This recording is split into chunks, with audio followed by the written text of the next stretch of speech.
Programme मुकाबले में खुशामदीद। मैं हूं रबिया एहसन और मेरे साथ मौजूद हैं आमिर मतीन। और आज के प्रोग्राम में जिस टॉपिक पे हम बात करेंगे उसमें सबसे पहले एशिया कप फाइनल में पाकिस्तानी टीम की मायूस कुन कारकर्दगी। मिडिल ऑर्डर, बैटिंग, बॉलिंग और फील्डिंग भी बुरी तरह नाकाम। पाकिस्तानी क्रिकेट टीम की एक ही टूर्नामेंट में भारत के हाथों 3 मरतबा शिकस्त। सवाल यह है कि इस बुरी कारकर्दगी का असल जिम्मेदार कौन है। भारत ने क्रिकेट के मैदान को सियासी अखाड़ा बना दिया। ट्रॉफी लेने से इनकार, भारतीय वजीर आजम की हिदायत पर पीसीबी का सख्त रद्द अमल। उधर यूएन इजलास के बाद ट्रंप का बड़ा ऐलान, गजा जंग का खात्मा नजदीक, बड़ा मुआहिदा मुतवक्के। नेतन्याहू से मुलाकात के बाद अमन फ्रेमवर्क की तैयारी। ये फ्रेमवर्क क्या होगा, इसके ऊपर बात करेंगे। सुप्रीम कोर्ट ने जस्टिस तारिक जहांगीरी पर पाबंदी का हुक्म मुअत्तल कर दिया। उन्होंने फौरी तौर पर मुकदमात सुनना शुरू कर दिए। आईनी बेंच ने समाअत कल तक मुलतवी कर दी। ये तमाम टॉपिक्स हैं जो आज के प्रोग्राम में शामिल करेंगे। और क्रिकेट से आगाज करना है तो क्रिकेट पे बात करने के लिए हमारे साथ मौजूद हैं क्रिकेट एक्सपर्ट, तज्जियाकार डॉक्टर नुमान नियाज साहब। उनको वेलकम करेंगे। अस्सलाम वालेकुम। वालेकुम अस्सलाम रबिया जी आमिर साहब। आमिर भाई डॉक्टर साहब जो है ना, ये क्रिकेट के डॉक्टर हैं तो मैं सीधा इनसे ही शुरू करता हूं। इलाज की सख्त जरूरत इनके सामने होते हुए जो है ना, मैं तजिया देते हुए बहुत डरता भी हूँ और देना भी नहीं चाहिए। डॉक्टर साहब, 2 चीज़ें। एक तो ऑफ कोर्स क्रिकेट की जिल्लत है ही, और ये 1 दफ़ा नहीं, 2 दफ़ा नहीं, तीसरी दफ़ा ये उठानी पड़ी। और तकलीफ मज़ीद इसलिए भी हुई कि ये एक स्टेज पे लग रहा था, 2 स्टेजेस पे, कि मैच हम जीत चुके हैं। जब उम्मीद जाग जाए तो उसके बाद फिर हारने की और तकलीफ होती है। मगर मैं क्रिकेट से पहले जो पॉलिटिक्स अराउंड क्रिकेट जो हुई, कि उसके बाद जो ट्रॉफी ना लेना और इंडिया का जो स्टांस था, एक वो इंटरनेशनल कंट्रोवर्सी बन गई है। हार जीत चलती रहती है, मगर ये जो क्रिकेटिंग कंट्रोवर्सी हुई कि इंडिया का ट्रॉफी का एक्सेप्ट ना करना, हम इनके खिलाफ क्या किया जा सकता है और ये क्रिकेटिंग वर्ल्ड को क्या करना चाहिए? आमिर भाई, आपने बहुत ही ज़बरदस्त ये क्वेश्चन है। एक तो ये अनप्रेसिडेंटेड है, सिंस 1876 ये पहला इंस्टेंस है कि जहाँ पे क्रिकेट को ऑन ग्राउंड डिसरिप्यूट में लाया गया है। ये तो बहुत स्पिरिट ऑफ द गेम तो बहुत पीछे रह गया। ये एक बहुत सीरियस ऑफेंस है जो कल इंडिया ने भी कमिट किया, बीसीसीआई ने भी कमिट किया और गवर्नमेंट ऑफ इंडिया ने भी कमिट किया। अब इंटरेस्टिंगली अगर आप थोड़ा सा ये देखेंगे ये क्यों कर रहे हैं, तो वो कहते हैं ना कि power corrupts and absolute power corrupts absolutely. इसमें कसूर इंडिया का नहीं है, इसमें कसूर rest of the polarised developed countries के जो क्रिकेट बोर्ड्स हैं उनका है। और उसका रीज़न ये है कि इंडिया 76% ऑफ रेवेन्यू जो है जनरेट करके देता है आईसीसी को। एक तो ये हो गया। चलें, हमने ये भी मान लिया कि आपका एक फाइनेंशियल मसला है, you are a financial juggernaut. उसके बाद उनका one of the best infrastructures in the world है, across 3 formats one of the best teams in the world है, ये भी हमने मान लिया।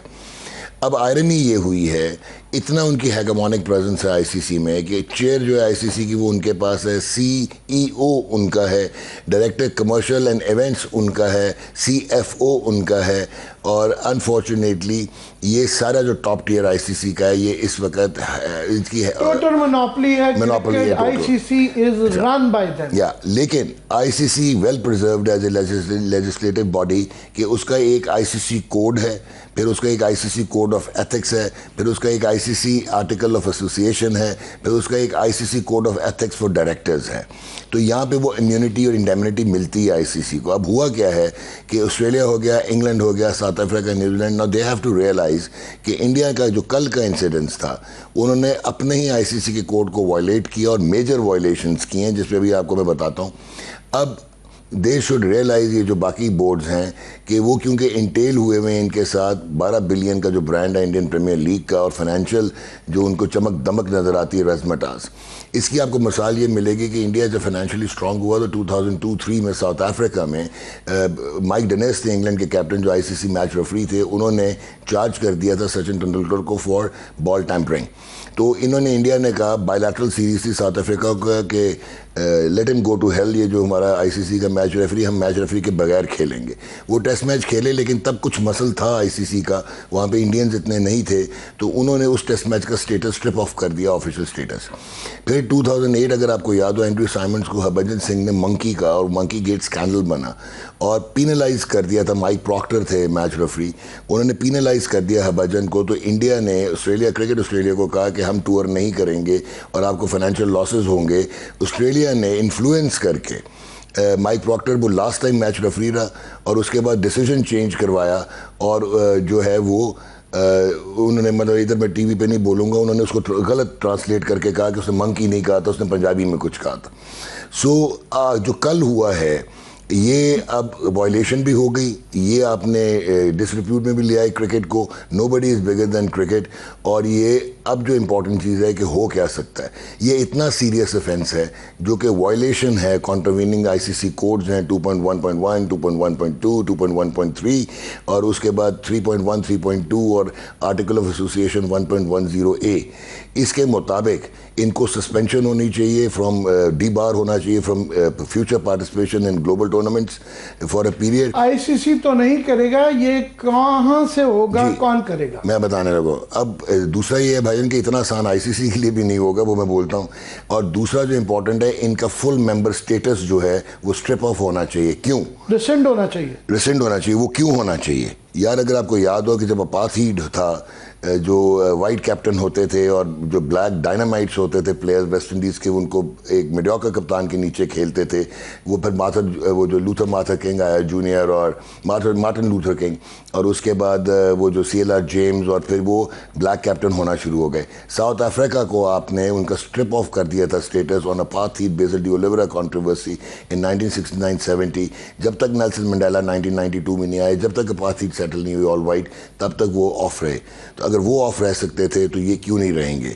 क्या वल्गर कमर्शियलिज्म जो है वो ओवर पावर करेगा? और दूसरा, अगर आईसीसी इनको छोड़ता है, क्योंकि पीसीबी तो रिपोर्ट करेगा, एसीसी करेगा, पीसीबी क्या करेगा?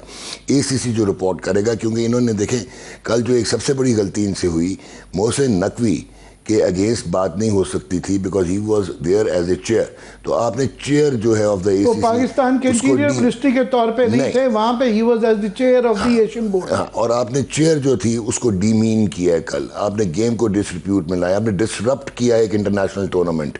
तो ये जो चीज़ है, इस पर अगर आईसीसी डिसीजन नहीं लेगा तो then international court of arbitration लुजियान आप एक तगड़ा केस बना के जाएंगे और आपको इसको सीरियसली लेना, और आप बाकी रेस्ट ऑफ द बोर्ड्स को कहेंगे कि यार अगर वो लोग भी बैक ऑफ कर जाएं तो क्या इंडिया अकेला इंटरनेशनल क्रिकेट खेलेगा? क्या इंडिया सिर्फ आईपीएल पे रहेगा? So this is high time, अगर आपने इंटेग्रिटी ऑफ क्रिकेट को जो है वो ख़त्म करना है। मैं आपको आमिर भाई इसमें एक और चीज़ बताता हूँ कि ये इंडिया को बावर कर लेना चाहिए कि बहुत बड़े बड़े ट्रोमाज आए, बॉडी लाइन आया, डिप्लोमेटिक अपहीवल्स आए। एक ज़माने में 1933 में ऑस्ट्रेलिया गए थे वेस्ट इंडीज़ की टीम, तो 11 उनके पास लोकल ब्लैक्स थे और 6-7 उनके पास वाइट्स थे, तो उनको डिफरेंट होटल्स में ठहरा दिया था। तो लैरी कॉन्स्टेंटीन बैरिस्टर भी थे जो बहुत बड़े वेस्ट इंडीज़ के ऑलराउंडर थे, ही टुक एक्सेप्शन। तो हमेशा क्रिकेट इवॉल्व रही, क्रिकेट स्टैटिक रही, और लोग जो उस टाइम पे बड़े हीरो बनते थे वो बाद में ज़ीरो हो गए। तो ये इंडिया को भी अब कर लेना चाहिए कि वो उस पॉइंट पे ले गए हैं क्रिकेट को कि जहाँ पे यह डॉक्टर साहब माशाल्लाह आपकी, मुझे तो नहीं सारा दुनिया मानती है और पाकिस्तान तो मानता ही है, बड़ी आपकी इंसाइक्लोपीडिक नॉलेज है। एक तरफ तो ये कानूनी केस है जो आपने बताया है, एक इखलाकी क्वेश्चन बहुत ज़्यादा आ जाता है, क्योंकि ये जो क्रिकेट के मतलब जेंटलमैन कहा गया, इसको हमेशा रग्बी फुटबॉल के मुकाबले में कि जी वो रफ गेम्स हैं, ये एक जेंटलमैन पे, और जेंटलमैन होने पे बड़ा जोर रहता था। मिसालें दी जाती थी कि जी वो डेविड गावर, माजिद खान, बड़े बड़े के नाम आते थे। तो ये एकदम से इंग्लैंड, ऑस्ट्रेलिया, वेस्ट इंडीज़, आप देखें ना, वो उनको कईयों को सर के खिताब मिले हुए हैं, एकदम इंडिया के आगे, might of India, corporate India के आगे सबमिट से कर गए हैं। ये कैसे हो पाया? ये इसलिए हुआ भाईजान कि unfortunately India as a economic hitman cricket में आ गया, और उन्होंने इतने लंबे लंबे फाइनेंशियल इंसेंटिव्स दिए। फिर जितनी भी दुनिया की ब्रॉडकास्टिंग है वो सारी इंडिया के हाथ में है क्रिकेट की, वो सारे मीडिया हाउसेस और प्रोडक्शन हाउसेस इंडिया के हैं। राइट्स जो हैं वो सारे ग्लोबल राइट्स इंडिया की कंपनीज उठाती हैं। सो उन्होंने, ये सिर्फ क्रिकेट की बात नहीं है। अब होता क्या है कि इवन ये जो टेक्नोलॉजी है, ये जो आप DRS देखते हैं, ये जो आप सारी टेक्नोलॉजी देखते हैं, ये भी इंडियंस के पास है। तो अगर आप इनसे मुकाबला करने चलेंगे, आप फाइनेंशियल लॉसेस तो चलें कब तक बेयर कर लेंगे, कुछ ना कुछ कर लेंगे, क्योंकि उनकी अपनी भी इंडिजिनस बहुत पैसे कमा लेते हैं, इंग्लिश क्रिकेट या ऑस्ट्रेलियन क्रिकेट। बट आप डिपेंडेंट हैं टोटली ब्रॉडकास्ट के लिए, कमर्शलिज्म के लिए, और आपके जितने बड़े स्पॉन्सर्स हैं क्रिकेट के वो सारे बैक एंड पे इंडियन हैं। तो ये उन्होंने एक हेगामोनिक प्रेजेंस अपनी बनाई है। एडवाइजर्स तो पिछले ये 5-7 साल में जो क्रिकेट का सत्यानाश हुआ, तो हेल्म पे तो वही लोग थे, वही रहेंगे। तो ये तो दिल तोड़ने वाली बातें। मैं ज़रा मज़ीद दिल तोड़ने वाली बातें आ जाता हूँ। अब आ जाते हैं क्रिकेट पे कि हमारी परफॉर्मेंस है। और पिछली दफ़ा जो मैं फिर आपको ये मुबारकबाद तो नहीं देना चाहूँगा कि मुबारक वाली खुशी का कोई मुकाम नहीं है, मगर रबिया वही जो डॉक्टर साहब यहाँ ये सारी बातें बता गए थे कि कौन कौन क्या क्या करेगा, कि कैप्टन की जगह नहीं बनती और कैप्टन का यही रोल रहेगा। सो ये इस पे अब आ जाए इस पे कि हुआ क्या भाईजान। हुआ ये कि ये बहुत बड़ी गोल्डन अपॉर्चुनिटी पाकिस्तान क्रिकेट ने लूज़ की है। लोग बहुत सारे ये कह रहे थे कि इनको हार जाना चाहिए क्योंकि अगर ये जीत गए तो यही जो आपका मीडियोकर टैलेंट है यही रहेगा। नो, इस वक्त लोग ये रियलाइज़ नहीं कर रहे। ये जो लड़के आप देख रहे हैं best of the best in Pakistan है, अदर देन बारिंग 2 और 3 जिनको आपने पीछे छोड़ा है, क्योंकि इनका स्किल सेट जो है, जैसे दुनिया को अगर आप 100% पे रखते हैं डेवलप टीम्स को, तो ये 20 to 30% पे आते हैं। ये अगर अपना 100% देंगे तो ये 30% अचीवर्स होंगे in front of the bigger teams. हुआ क्या कि इंडिया जो है उसको 2-3 मेजर सेटबैक्स हुए, कुछ सेल्फ इन्फ्लिक्टिव थे उनके, जब उन्होंने ये पॉलिटिकल सारा शुरू किया। और वो प्लेयर्स उनके टूल हैं सिर्फ, Surya Kumar is only a tool. ये पीछे तो पूरे BCCI और फिर ऊपर गवर्नमेंट से आ रहा था सारा, तो उससे वो बहुत प्रेशर में आ गए। दूसरा, जब वो फाइनल में गए, अब आप खुद सोचें कि 10 मई के बाद जो सेंटिमेंट है इंडिया में, जो ह्यूमिलिएशन एनाइलेशन हुई, जो उनका मीडिया डिलूजनल हुआ है और अजीबोगरीब बॉलीवुड वाले स्क्रिप्ट देता रहता है, फिर इंटरनेशनली जो पाकिस्तान की रिकग्निशन हो रही है और BJP का नैरेटिव किल हुआ था, उसके बाद अगर इंडिया ये फाइनल हारता तो कितना को बड़ा प्रेशर होगा to get back to India, और BJP और मोदी साहब किधर खड़े होंगे कांग्रेस के सामने। सो ये एक प्रेशर था। तो हुआ क्या कि जब इस फाइनल में आप पहुंचे तो 50-50 हो गए थे चांसेस, नंबर 1। नंबर 2, गौतम गंभीर जो है वो भी कमाल कर रहे हैं इंडियन क्रिकेट के साथ। वो अगर 2-3 साल रह गया तो इंडियन क्रिकेट भी पाकिस्तान क्रिकेट बन जाएगी। और उसका रीज़न ये है कि वो अपने पर्सनल ग्रीवेंसेस जो है, वो जो उसके प्रॉब्लम्स थे वो जैसे विराट कोहली के अगेंस्ट, बिकॉज उनके इस मैच के अंदर अपने भी बड़े इश्यूज चल रहे थे, ठीक ठाक, इंजरीज भी थी, पॉलिटिक्स भी थी, सुबह एक हमारे लिए गुंजाइश निकली थी। हाँ जी, और वो ये था कि आपने देखे सूर्य उसको लेके नहीं आए आप, ये यशस्वी जायसवाल को, जो कि बेस्ट प्लेयर है, क्योंकि आपने अकोमोडेट करना था गंभीर का फेवरेट जो कि ये शुभन गिल है। उसको आपने जब ओपन करवाया तो उनका जो बेस्ट ओपनर है संजू सैमसन, वो डिस्प्लेस होकर नीचे चला गया। उसके बाद कप्तान उनका कंप्लीटली आउट ऑफ फॉर्म है, 14 मैचेस में 129 रन हैं और उसकी कुछ 13.5 की एवरेज है। तो वो आपके पास एक वीकर लिंक था नंबर 3 पे। आपने अभिषेक शर्मा को जल्दी आउट करना था या आपने उसको आउट जल्दी करना था, वो आपने कल कर दिया, 3 आपने आउट कर दिए। फिर प्रॉब्लम क्या हुई है कि हार्दिक पांड्या नहीं खेला। अच्छा, हार्दिक पांड्या हमारे ऑलराउंडर्स की तरह नहीं है बिट्स एंड पीसेस, वो कंप्लीट ऑलराउंडर है। तो जब वो निकलता है तो इंडिया को 2 चेंजेस करनी पड़ती हैं एक की जगह, एक प्लेयर्स की जगह 2 प्लेयर्स उनको लेके आने पड़ते हैं। वो हुआ कल। नाउ आपको आइडियल स्टार्ट मिला, 90 आपने कर दिया। उसके बाद आपकी यही कहते रहते थे बंडा कि जी वो पावर प्ले में मैच नहीं होता। सो एक आइडियल, मोर देन आइडियल जो है स्टार्ट आपको मिल गया। और आपकी जो कप्तानी है वो इतनी ग्रेट थी कि जहाँ पे उनका स्लो लेफ्ट आर्म लगा हुआ था, तो लेफ्ट आर्म के अगेंस्ट आप हमेशा लेफ्ट हैंडर भेजते हैं, और आपके पास मोहम्मद नवाज की शक्ल में एक बेहतरीन लेफ्ट हैंडर था। 10 ओवर निकल गए थे, 90 था, आप उधर उसको भेजते। आपने उसको नहीं भेजा, आपने हारिस को भेज दिया। Haris doesn't belong to international cricket. वो एक स्लॉगर है जो कि वो पावर हिटर नहीं है, वो एक स्लॉगर है और जिसकी कोई टेक्निक नहीं है, कोई मेथड नहीं है। बॉल अगर उसकी जोन में आएगी तो वो लगेगी कि जोन में क्यों आएगी जब आप टॉप टीम के साथ खेलते हैं। तो आपने उसको भेज दिया। उसके बाद खुद आ गए, आपकी कोई जगह T20 में नहीं बनती, आपकी वजह से टीम का बैलेंस तबाह हुआ है, आपकी वजह से एक्स्ट्रा ऑलराउंडर खिलाना पड़ता है। फिर आपको लिया गया था तो हमें धोखा ये दिया गया था कि आप बहुत अच्छे ऑफ स्पिनर भी हैं, क्योंकि आपने अपना first class cricket career as an off spinner शुरू किया था। तो अब हुआ क्या है कि आपकी बैटिंग कोलैप्स हो गई। के ऊपर 9 खिलाड़ी आउट हो गए और मेरा 7 के करीब थे जो डबल फिगर्स में नहीं पहुंचे। और आपने एक्चुअली 10 for 62 एंड 9 for 36 आपने लूज़ किया कल। अच्छा, जिस तरह आपके बैट्समैन कुलदीप पे आउट हुए, ये आपका क्रिकेटिंग स्टैंडर्ड है, ये आपकी मॉडर्न क्रिकेट और इंटेंट है कि आपको वो स्पिनर के बॉल नज़र नहीं आता, हाथ से आप पकड़ते नहीं उसके रिलीज़ पे। तो आप जब लेट होते हैं, आपके पास डिफेंस नहीं है, तो आप आंखें बंद करके स्लॉक करते हैं। और बड़ा बॉलर जो है वो देखें, जब साहिबजादा खेल रहा था, क्योंकि वो सिस्टम से आया हुआ है, उसको कोई प्रॉब्लम नहीं थी बुमराह को खेलने में, कुलदीप को खेलने में। लेकिन 2 ओवर में 24 और फिर 3 आउट 1 ओवर में और 4 विकेटें वो 2 ओवर में ले गया। वहाँ से आप कलैप्स हो गए। अब 147 एक टारगेट हो सकता था यहाँ पे, जो कि रिस्ट्रिक्ट आप करते हैं क्योंकि स्लो लो स्पिन विकेट था। अच्छा, ड्यू भी पड़नी थी और गेंद ने स्किड भी होना था। सो आपने शहीन तो बॉलर्स ने दोबारा अपॉर्चुनिटी क्रिएट कर दी। और बिल्कुल सही कह रहे हैं, शहीन ने ब्रिलियंट बॉलिंग की, राणा ने आउट कर दिया अभिषेक को, बहुत आला कैच भी हो गया, वो सलमान ने लिया था। सो आपके जब 3 आउट हो जाते हैं तो आप यू गो फॉर द किल। तो किल आप कैसे करते हैं कि पावर प्ले ख़त्म हुआ है तो आपका जो मेजर वेपन था जो विकेट टेकिंग वो था इब्रार। आपने इब्रार को 7वां ओवर नहीं कराया, आपने नवाज को लेके आ गए और आपने 8वां इब्रार से करवाया। फिर इब्रार जब 3 ओवर में उनको तंग किया हुआ था क्योंकि स्लो लो पे वो बहुत अच्छा, और साइम ने बहुत आला बॉलिंग की 3 ओवर्स। आप 1 ओवर शॉर्ट चले गए साइम का, आपने नवाज से सिर्फ 1 ओवर करवाया 6 रन का, इस दिमाग में ये रख के कि जी लेफ्ट हैंडर्स हैं और आगे 2 आने वाले भी लेफ्ट हैंडर्स हैं। This is no logic in international cricket कि एक स्पिनर सिर्फ एक टाइप के बैट्समैन को बोल करेगा। Everything was a disaster. जो नटशेल में यही कहा जा सकता है कि एक अपॉर्चुनिटी थी कि उनसे भी गलतियां हुई, सियासत भी थी, इंजरीज भी थी, गलतियां भी थी, अपॉर्चुनिटीज भी निकली, मगर वो जो गवास्कर कहते हैं कि ये क्लब क्रिकेट के बराबर की टीम रह गई है और हमारे बेंच पे जो बैठी हुई टीमें 2 हैं वो भी पाकिस्तान को हरवा सकती हैं। अभी स्टेट ऑफ अफेयर्स ऐसी ही है। हाँ जी, बिल्कुल ऐसी। और लास्ट में मैं ये कहूँगा, अगर आपने इन लड़कों पे ही रहना है तो फिर आप तैयार हो जाए, आप आइलैंड से खेलें, नेपाल से खेलें, मोज़म्बिक से खेलें और पपुआ न्यू गिनी से खेलें, क्योंकि इनका यही स्किल सेट है। आपको अभी जो बहुत जल्दी अब वर्ल्ड कप आपका 5 महीने में आ रहा है, आपको एक तो कप्तान फ़ौरन चेंज करना है, ये तो बिल्कुल डिज़ास्टर है। उसके बाद आपको बाबर को वापस लेके आना है, ये विकेट कीपर डिज़ास्टर है। या रिजवान को लाएं या कोई और विकेट कीपर डोमेस्टिक सर्किट में अच्छा है, वो इनसे बेहतर ही होगा, हसीबुल्ला है या जो और भी है 1-2।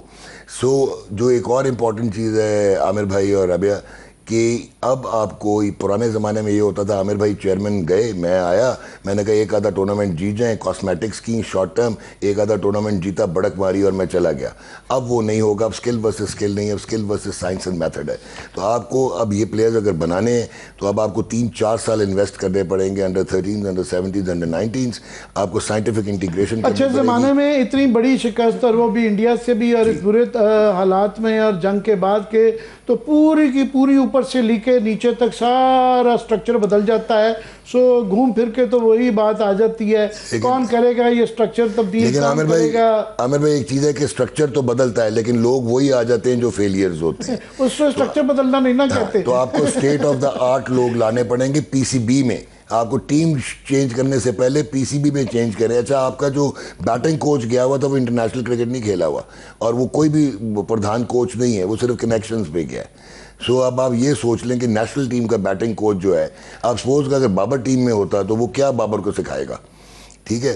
सो at the end of the day आप लोग ना साइंस ड्रिवन है, ना प्रोसेस ड्रिवन है, ना आपके प्लेयर्स फिट हैं, क्योंकि अब सुपरा फिटनेस की बात होती है, प्लेइंग फिटनेस की बात नहीं होती। रबिया, आपने मुझसे ज़्यादा मैच देखा है तो एनी लास्ट वर्ड्स? आमिर साहब, बस यही, मैं तो डॉक्टर साहब की बातें ही सुन रही हूँ, लेकिन डॉक्टर साहब फिर सवाल वही आता है कि ये जितनी भी आप बातें कर रहे हैं, साइंटिफिक चेंजेस, और जिस तरह से क्रिकेट की पूरी फॉर्म चेंज हो गई है, हमने देखा है, इस तरह की चेंजेस करने वाला अभी इस वक्त कौन है पाकिस्तान क्रिकेट बोर्ड में? देखिए, पाकिस्तान क्रिकेट बोर्ड में इंटेंट चाहिए। यही मोहसिन नकवी साहब जो चेयरमैन है पाकिस्तान क्रिकेट बोर्ड के, ये उन दकियानूसी एडवाइजर से निकलें जो कि अपने वेस्टेड इंटरेस्ट के लिए बैठे हुए हैं इररेलेवेंट ऑफिसर्स होल्ड करके। और ये जहाँ पे आप माइक हैसन को इतने पैसे दे के बाहर से लाते हैं, आप ट्रेन द ट्रेनर्स लेके आएँ। हम जैसे लोग इनको विदाउट एनी इंटरेस्ट कि हमने बोर्ड में नहीं काम करना, हम तो माफ़ी मांगते हैं, तो हम इनको ये बता सकते हैं, आइडेंटिफाई कर सकते हैं कि लवब्रा के साथ करें, आप कहाँ से लेके आएंगे साइंटिफिक टेक्नोलॉजी और आप इम्प्लीमेंट करना शुरू करें। उसके लिए आपको ट्रेन द ट्रेनर्स लाने पड़ेंगे जो आपके स्टॉक को ट्रेन करेंगे। आप डिप्लोमा होल्डर डॉक्टर्स पे चलते हैं रबिया, वेरेज आप स्पोर्ट्स फिजियोलॉजिस्ट होता है, स्पोर्ट्स काइनेटिक्स का डॉक्टर होता है, बायोमैकेनिस्ट होता है, रिहेबिलिटेशनिस्ट 2 किस्म का होता है। एक होता है जो कि नॉन प्लेइंग रिहेबिलिटेशन करवाता है और एक ड्यूरिंग प्लेइंग रिहेबिलिटेशन कराता है। न्यूट्रिशनिस्ट 2 किस्म का होता है, जो एक एक्टिव इवेंट्स का न्यूट्रिशनिस्ट होता है और एक जो इनएक्टिविटी का न्यूट्रिशनिस्ट होता है। ये स्पोर्ट्स अम्ब्रेला बनाएं, इंफ्रास्ट्रक्चर खड़ा करें बजाय अपने train the trainers, that is the keyword. बहुत बहुत शुक्रिया डॉक्टर साहब आपका, हमारी रिवॉर्ड ऑफ ब्यूटीफुल एनालिसिस। जी डॉक्टर साहब हमारे साथ मौजूद थे, एक्सक्लूसिव गुफ्तगू कर रहे थे और यहाँ पे वक्त हुआ एक ब्रेक का। ब्रेक के बाद डिस्कस करेंगे यूएन के बाद जो मामलात हैं और ट्रंप का जो एक बड़ा ऐलान है उसके क्या इम्पैक्ट्स हो सकते हैं, क्या वाकई गजा जंगबंदी इस वक्त कार्ड्स पे मौजूद है। ब्रेक के बाद डिस्कस करेंगे, हमारे साथ रहिए।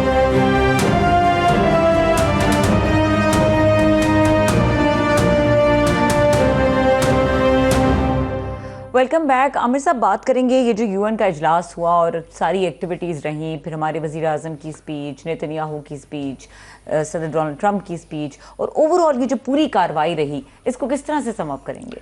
जी बिल्कुल, अभी तो आपने ब्रेक से पहले जो ये खबर दी थी कि नेतन्याहू ने कतर से माफ़ी मांग ली है जी। ये माफ़ी चलें सिंबॉलिकली इसकी थोड़ी सी वैल्यू है, मगर eight the end of the day देखना ये है कि इसके नतीजे में क्या डैमेज मेरा ख्याल हो चुका हुआ है। ये जो इनसिक्योरिटी पूरे खलीज के अंदर जो अमेरिका के एलाइज़ हैं, ईरान तो चले ठीक है, मगर उसके बाद जो बाकी एलाइज़ हैं वो जब से इसके बाद से सिक्योरिटी क्रिएट हो गई है वो इतनी आसानी से नहीं जाएगी। देखना होगा कि ये जो मजीद सुनते हैं कि जी किस पॉइंट का एक प्लान आ गया है और गाज़ा के अंदर अमन होगा, इसके क्या नतीजे निकलते हैं क्या नहीं। पाकिस्तान मैं समझता हूँ हमारे लिए बहुत बड़ी अपॉर्चुनिटी हुई ये कि इस वक्त जो है हम एक बड़ी आइडियल सिचुएशन में आए हैं कि इंटरनेशनली जो यूनाइटेड नेशंस के इसमें ख़ास तौर पे ये जो इंडिया को जो हज़ीमत बर्दाश्त करनी पड़ी उस जंग के जीतने के बाद से हमारा एक इंटरनेशनल स्टेचर बढ़ा और उसके बाद जो वाक़यात इंटरनेशनल ख़ास तौर पे कतर के ऊपर ये जो हमला था उससे एक अपॉर्चुनिटी मिली कि हम उस वक्त एक यूनिक सिचुएशन में हैं कि दुनिया की जो तीन बड़ी सुपर पावर्स हैं वो हमें वो कर रही हैं। हमारे तीनों के साथ बड़ा कम कोई मुल्क है जो ये क्लेम कर सकता है, हमारे तीनों के साथ बड़े अच्छे इस वक्त ताल्लुकात हैं। चीन हमारा ब्रदर मुल्क है, उनके साथ हमारी आयरन क्लैड दोस्ती है। रूस के साथ भी हमारे ताल्लुकात बेहतर हो रहे हैं और ताल्लुकात के अंदर मज़ीद बढ़ावा नज़र आ रहा है। अमेरिका में भी हमें बहुत ज़्यादा इज़्ज़त मिली कि प्रेसिडेंट ट्रंप को और फील्ड मार्शल आसिम मनीर साहब को वाइट हाउस में बुलाया गया, उनकी तारीफ़ें की गई। सो अमेरिका के साथ भी हमारे ताल्लुकात बेहतर जा रहे हैं। तो उसमें याद रहे कि ऐसे मौके पे जबकि इंडिया मोदी साहब यूनाइटेड नेशंस वो उन्होंने विज़िट ही नहीं किया, उन्होंने अपना फॉरेन मिनिस्टर भिजवा दिया क्योंकि उनको नज़र आ रहा था कि वो जो हमें आइसोलेट करने जा रहे थे वो खुद इस वक्त आइसोलेट हो चुके हुए हैं। सो उन्होंने इज्जत बचाई और वो वहाँ पे गए ही नहीं। अब इसका सवाल ये आता है कि ये जो हमें इज़्ज़त मिली है इसको हमने मटीरियलाइज कैसे करना है, इसका फ़ायदा कैसे उठाना है, एक तो इंटरनेशनली और दूसरा डोमेस्टिकली। इंटरनेशनली अनफॉर्चुनेटली कि इसको जो हमारी जो ये शान में बहुत ज़्यादा इजाफा हुआ, दो तीन छोटी छोटी पैटी चीज़ों ने उसको गहना दिया। एक तो ये अननेसेसरी जो कंट्रोवर्सीज हुई, एक खातून शमा जिनी जो बीबी जो हैं वो एकेडमिक हैं, वो कि जी वो एक तो ये कि वो नॉन इस वक्त हमारा स्टांस इसराइल के मतलब बहुत क्लियर है। हम जो है गाज़ा के मतलब जो है अमन चाहते हैं और पूरी दुनिया मुस्लिम ममालिक के साथ हम लीड कर रहे हैं उसकी मजम्मत करने में। तो ऐसी खातून जो कि इसराइल की एक लॉबिस्ट रही भी है, उसका एक बड़ा कंट्रोवर्शियल माजी रहा हुआ है, वो ना सिर्फ के वो क्लेम किया और उसने वो हमारे प्राइम मिनिस्टर के उसके बकौल के लिए वो डेलीगेशन का हिस्सा थी, उसने कहा वो स्पीच राइटर है, वो फिर ऑफिशियल एंटूराज का हिस्सा बनी है, वो एयरफोर्स 1 के अंदर लेके गई, फिर वो ख्वाजा आसिफ के पीछे नज़र आई, उनको ये कार्ड दिलवाया गया। फिर एक बड़ी बचगाना तरीके से ख्वाजा आसिफ साहब ने कहा जी मैं तो जानता ही नहीं ये कौन खातून है। एक बचगाना सी चीज़ है। मैं कोई 10-12 साल जो है ये यूनाइटेड नेशंस के इजलास के अंदर जाता रहूँ, मेरा ये एजाज़ रहा है। मैं 4-5 साल अमेरिका में रहा हूँ और ये बहुत कवर करता रहूँ। मैं ज़रा एक छोटी सी बात बुनियादी क्लियर कर दूँ कि ये जो डेलीगेशन जो इस तरह के यूनाइटेड नेशंस के अंदर बनते हैं पाकिस्तान जैसे मुल्कों के, तो ऑफ कोर्स जो है फॉरेन ऑफिस उसको इम्प्लीमेंट कर रहा होता है। फाइनल अप्रूवल जो है वो पीएम प्राइम मिनिस्टर्स के ऑफिस से आता है। मगर वो थ्रू जो हमारा वहाँ पे मिशन होता है न्यूयॉर्क में, उसके थ्रू हो रहा होता है। सो ये मुकर जाना कि जी पता नहीं किसी को, नहायत ये एक बचगाना सी चीज़ थी, मगर उससे एक बजाय इसके कि ये फोकस होता कि हमने वहाँ पे क्या अचीव किया और क्या ये हमारी शान में इजाफा हुआ, सारी कंट्रोवर्सी एक जग हसाई हो रही। दूसरा ख्वाजा आसिफ साहब का जो मेहदी हसन को जो इंटरव्यू था वो नहायत ही शर्मिंदगी का बास रहा कि ख्वाजा आसिफ साहब जो हैं उनको वो उनकी कैलिबर नहीं है कि वो इंटरनेशनल मीडिया को डील कर सकें। वो ये पाकिस्तानी मीडिया को या यहाँ पे पार्लियामेंट के अंदर अपोजिशन को, और उसमें भी ख़ास तौर पे उनकी जो बड़ी जो है ना एक ख़वातीन के मतलब जो जिस तरह की ज़ुबान इस्तेमाल करते हैं वो उनको वो ही कर सकते हैं। वो जो वर्ल्ड रेटेड मेहदी हसन जैसे जो जर्नलिस्ट होते हैं उनको वो नहीं, उनको इंटरव्यू इजाज़त ही नहीं होनी चाहिए देने की। अब आ जाएं कि इस हमारी सक्सेस को इंटरनेशनल को ट्रांसलेट करने के लिए ज़रा ज़रूरी है कि हम अपनी डोमेस्टिकली भी ये जितनी मर्ज़ी हमारी इमदाद हो जाए, हमें बड़ी उम्मीदें हैं कि सऊदी अरेबिया से भी हमारी बड़ी इमदाद होगी और भी खलीज के ममालिक हमारी तरफ राग़िब हैं, वेस्ट का भी रवैया बदल रहा है। मगर जब तक हम अपना हाउस इन ऑर्डर नहीं दुरुस्त करेंगे, नहीं हाउस इन ऑर्डर, यहाँ पे ये सुनते रहते हैं कि जी लार्ज स्केल रिफॉर्म्स होंगे, administrative system, rule of law, जब तक ये निज़ाम नहीं बदलेगा तो यहाँ पे कोई भी हमारी मदद करे हम कुछ नहीं कर सकते। हमारी इस वक्त सूरत हाल ये है कि हमारा जो गुर्बत की लकीर से नीचे 45% थे, अब हफीज़ पाशा के बकौल वो 50% लोग हैं जो 2 वक्त की रोटी नहीं मिल रही। अनएम्प्लॉयमेंट पहले 22% थी, अब वो 34% तक बढ़ने जा रही है।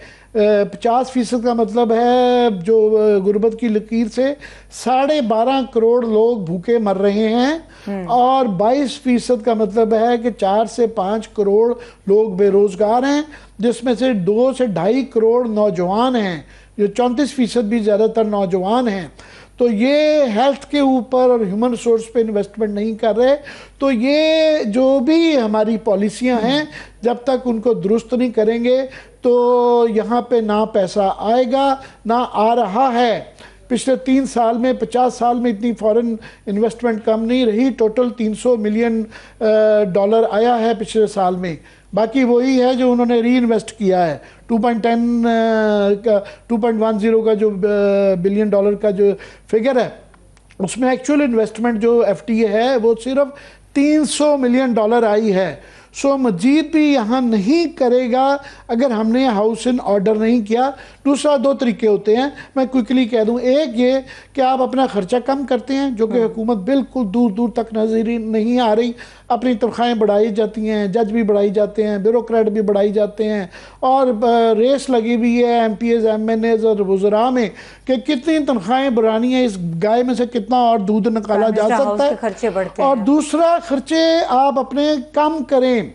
हमें ये पिछले कई सालों से हर तजिया नगार कहता है कि आप खुदा के लिए ये जो आपने सफ़ेद हाथी पाले में हैं प्राइवेटाइजेशन करें, इनसे जान छुड़ा लें।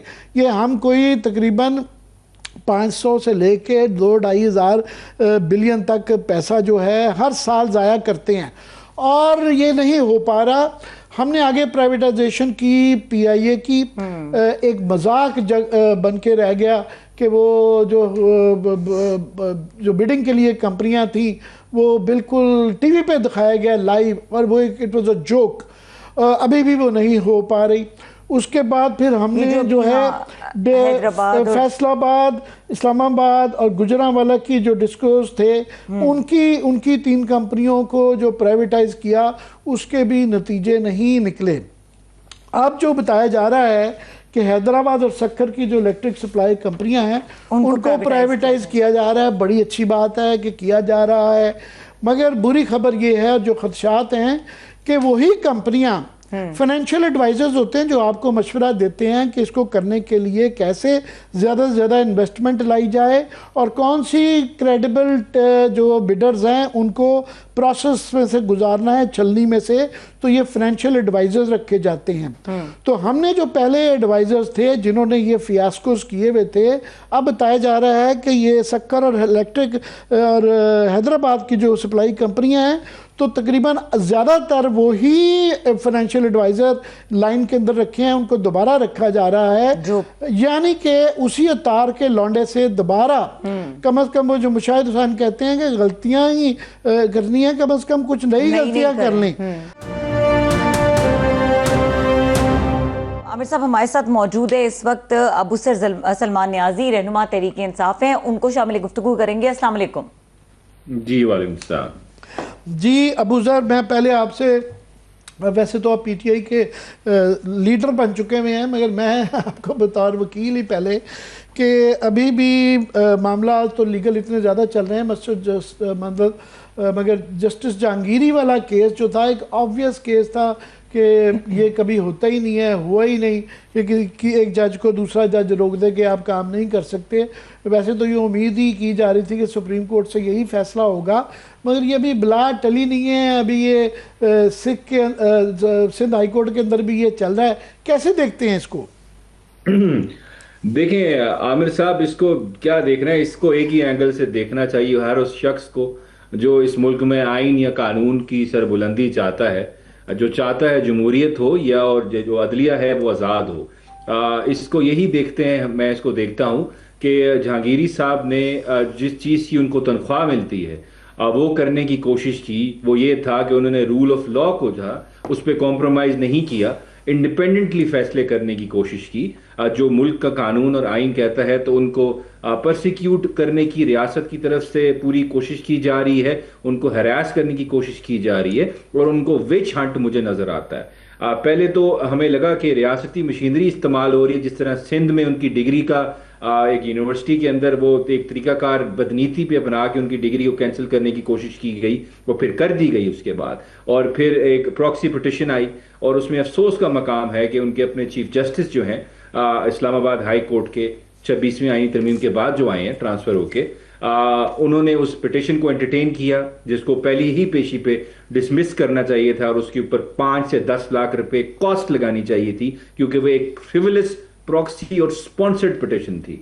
लेकिन उसको एंटरटेन किया गया और उनको एक बिल्कुल जिस चीज़ की मिसाल नहीं मिलती, बेनज़ीर चीज़ थी, उनको काम करने से रोक दिया गया। हालांकि सुप्रीम कोर्ट की जजमेंट्स क्लियरली कहती हैं, जिस तरह इफ्तिखार मोहम्मद चौधरी केस है, अभी जस्टिस मंदुखेल साहब की जजमेंट भी आ गई कि सुप्रीम जुडिशल काउंसिल के अलावा जज के खिलाफ कोई भी इंस्टीट्यूशन जो है वो प्रोसीड नहीं कर सकता। और देखिए आप वैसे ही अबू सर अभी जो है कराची बार एसोसिएशन ने 25 सितंबर को जो सिंध हाई कोर्ट का फैसला आया था उसके खिलाफ सुप्रीम कोर्ट में अपील दायर की है, और उसके अंदर HEC, यूनिवर्सिटी ऑफ कराची, फिर उसके बाद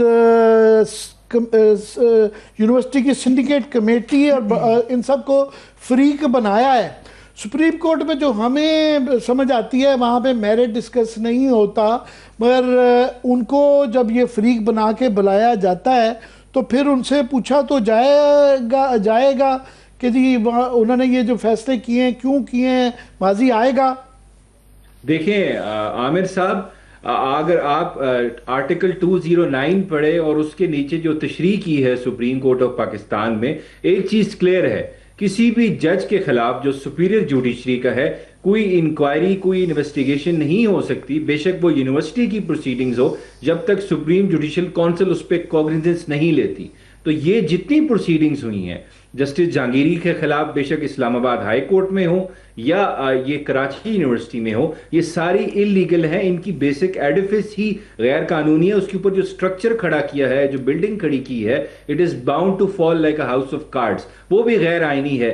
supreme judicial council is the sole authority जो इस पे कॉग्निजेंस ले सकती है किसी मिसकॉन्डक्ट पे या कोई एलिजिडली डिग्री का कोई मसला है, तो वो सुप्रीम जुडिशियल काउंसिल के अलावा कोई फोरम नहीं है। देखिए कितने लतीफे की बात है कि एक जज की डिग्री कैंसिल कर दी गई उनको सुने बगैर, पहली बात, और वो यूनिवर्सिटी कर भी नहीं सकती थी। पहली बात, सुप्रीम जुडिशियल काउंसिल ने सुनना है वो केस। फिर साथ और ये उसके एप्लीकेशन अंदर ये है कि 32 साल बाद डिग्री का मामला यूनिवर्सिटी ने उठाया जो है, तो वजह नहीं बयान की कि एकदम से 32 साल बाद उनको ये कैसे ख्याल आ गया, कि क्या शिकायत आई थी कि एकदम से ये याद आ गया। ख्याल नहीं आया आमिर साहब, ऑर्डर आया है। जिस तरह ऑर्डर आया था ना, फॉर्म 45 तैयार करें, 47, क्योंकि फॉर्म 45 पे तो इलेक्शन खत्म हो गया था। ऑर्डर आया था कि जी ये यूनिवर्सिटी को कि इस डिग्री को जाली आप इस्टेब्लिश करें बाय हुक और क्रुक। इसलिए तो इतना जल्दबाजी में किया गया ये सारा कुछ, और जहांगीरी साहब को सुना भी नहीं गया और गलत फॉरम पे हुआ। सुप्रीम जुडिशियल काउंसिल के अलावा कोई 1% ना इंक्वायर कर सकता, ना इन्वेस्टिगेट कर सकता है। और साथ ही साथ देखिए, इस्लामाबाद हाई कोर्ट, मुझे समझ नहीं आती, हम ये पढ़ रहे हैं जब से वकालत में आए हैं, जब लॉ यूनिवर्सिटी में भी थे यही पढ़ रहे थे कि जो चीफ जस्टिस होता है, he is just first among the equals. उसकी जुडिशियल पावर्स और बाकी जजेस की, कोर्ट की सेम होती हैं, वो उससे ज्यादा नहीं होती। लेकिन कैसे एक लतीफा बन जाता है कि एक आपका हमनवा, आपके साथ जो आपका पीयर है जज, वो आपको काम करने से रोकते। ये मैंने कभी नहीं होते हुए सुना। ये तो सुना था सुपीरियर जज की तरफ से ऑर्डर आ जाए, कोई नीचे वाले जज के खिलाफ कोई रिमार्क्स आ जाए, लेकिन अपने हमनवा जज के खिलाफ जो आपके बराबर है जुडिशियल फंक्शंस में, आप उसको काम करने से नहीं रोक दे सकते। इसी तरह सुप्रीम कोर्ट ने, आई एम हैप्पी कि आज ये जो ऑर्डर है सस्पेंड किया है, उस पर भी मुनीर मलिक साहब को काफी जोर लगाना पड़ा है। मेरे ख्याल से तो ये पिटिशन सुने बगैर ही सिर्फ नजर एक मार लेते रात को जजेस, तो आज उनको हियरिंग भी ना करनी पड़ती, इस ऑर्डर को वैसे ही सस्पेंड कर देते, क्योंकि एरर जो है वो रिकॉर्ड पे फ्लोट कर रहा है। मैं अब थोड़ा सा ना आपसे आपकी मौजूदगी का फ़ायदा उठाते हुए अबू ज़र दी पॉलिटिशियन से भी कुछ पूछना चाहता हूँ कि ये जो पेशावर में जलसा हुआ, ये इतने अरसे बाद पीटीआई ने जलसा किया, ऐसे सूबे में किया जहाँ अपनी ही हुकूमत थी और अपने ही एडमिनिस्ट्रेशन थी, और उसके बाद जिस तरीके से वो हुआ कि लोग जूतियां दिखा रहे हैं, फिर उसकी नज़र आया कि वो मट्टी धूल बड़ी उड़ रही है, इंतजामात में खराबियां, तो ये क्या क्या क्या इससे मैसेज दे रहे हैं अपने वर्कर को आप? देखें, आज आपने सुना होगा जेल से बाहर सलमान कमराजा साहब ने भी ये बात की। उसमें जो शिकायतें काफ़ी आई हैं, इवन हमारी लीडरशिप ने भी शिकायत की है कि जो इंतज़ाम था उसमें थोड़े मसाइल थे, बिल्कुल थे, तो इससे हमें भागने की ज़रूरत नहीं है। ये एक तल्ख हकीकत भी हो सकती है, हमें इसको फेस करना चाहिए, कुछ चीज़ से दोबारा उसको रिपीट नहीं करना चाहिए। और जहाँ तक देखें, लोग जूतियां दिखा रहे हैं, लोग आप पे आवाज़ें कस रहे हैं, देखें इतना बड़ा जब हजूम होता है, जब जलसा होता है, तो वहाँ हर तरह के लोग होते हैं। बहुत सारे लोग हैं जो इस वक्त हमारी लीडरशिप, बहुत ज्यादा लोग थे जो ये दिखा रहे थे, तो वो चंद लोगों की शरारत वाले जुमरे में ना डालिएगा। बहुत ज्यादा रिएक्शन शरारत नहीं है। देखिए, लोग नाखुश भी हैं हमारी लीडरशिप से भी। देखें, एक बात तो क्लियर है, एलिफेंट इन द रूम ये है कि इस मुल्क के अंदर आइन कानून तो बिल्कुल एग्जिस्ट नहीं करता, लेकिन हमारे अपने अंदर भी कुछ हमसे गलतियां हुई हैं, तो अवाम है, हमारे सपोर्टर्स हैं, वो गुस्सा दिखाते हैं, उस जज्बात का इजहार करते हैं। मैं तो इस चीज़ को माइंड नहीं करता। मेरे ख्याल से अगर हम उनको ये भी नहीं करने देंगे, पहले हुकूमत उनको कुछ बोलने नहीं देती, वो बोलते हैं तो उनको उठा के ले जाते हैं। अगर वो हमारे खिलाफ भी हम उनको बोलने से रोक देंगे, मना करेंगे, तो मेरे ख्याल से फ्रस्ट्रेशन का लेवल और बढ़ जाएगा। तो ये उनका कैथारसिस है, मेरे ख्याल से रोकना नहीं चाहिए, ना क्रिटिसाइज करना चाहिए, उनको बोलने दें, उनको अपने जज्बात का इजहार करने दें। हमें अपने अंदर बेहतरी करने की जरूरत है, अगर कोई हमारे अंदर कमी कोताही है तो। अच्छा, ये भी बताइएगा बैरिस्टर साहब कि इस जलसे के बाद, जिस तरह से काफ़ी अरसे बाद ये एक जलसा हुआ है और इस तरह से लोग इकट्ठे हुए हैं, तो कोई इसका मोमेंटम जो है वो बढ़ेगा? क्योंकि ये भी हमारे सामने है कि अडयाला जेल के बाहर असेंबली लगाने का फैसला किया है पीटीआई ने। अभी कोई डेट अनाउंस नहीं हुई, लेकिन इसके बारे में ये कहा गया है कि वहाँ पे कारकुनान को भी लाया जाएगा। देखिए, इस वक्त एक मुल्क के अंदर, मैं इस मुल्क में कोई भी शोबा देख लूँ, मैं कोई इंस्टीट्यूशंस देख लूँ, मैं इवन क्रिकेट भी देख लूँ हमारी, या हमारी अदलिया देख लें, पार्लियामेंट देख लें, हर महकमा जो है वो बिल्कुल उसकी जो परफॉर्मेंस है वो बिलो पार है, उसकी कोई वो काम नहीं कर रहा। उसका रीज़न ये है, मेरिट नहीं है, कानून नहीं है, आइन नहीं है। अगर इस तरह के माहौल में घुटन है जिसमें आपको बोलने की इजाज़त नहीं है, इलेक्ट्रॉनिक मीडिया जो है उस पर मैं अभी मैं कुछ बोलूँगा तो ये बीप हो जाएगा। मैं आई एम 100% श्योर हो जाएगा। इसमें मैं आप लोगों को भी ब्लेम नहीं कर रहा, सिस्टम को ब्लेम कर रहा हूं, जिस तरह इस सिस्टम पे काबिज हो चुका है, हर चीज काबिज हो चुकी है। इस माहौल में कोई भी जलसा हो, कोई भी मूवमेंट हो, कोई शख्स जो है एटलीस्ट मुंह से ही बोल दे ये गलत हो रहा है, तो मेरे ख्याल से ये आपकी सक्सेस होती है। ठीक है, बहुत शुक्रिया। बैरिस्टर अबूसर सलमान नियाजी हमारे साथ गुफ्तगू कर रहे थे। और आमिर साहब, ये लास्ट कमेंट जो ओवरऑल आप जिस तरह बात कर रहे थे कि इस वक्त अपॉर्चुनिटी का टाइम है, लेकिन एक पॉलिटिकल स्टेबिलिटी भी आई थिंक उसमें बहुत जरूरी है। मैं समझता हूँ नहीं होना चाहिए कि हमारे पास इंटरनेशनल एक अपॉर्चुनिटी है, इसी पॉइंट उसको पे मैच करना होगा हमें डोमेस्टिकली अपना हाउस इन ऑर्डर करके। जी बिल्कुल, इसी पॉइंट पे प्रोग्राम को खत्म करेंगे। देखने के लिए शुक्रिया, इजाजत दीजिए, अल्लाह हाफिज।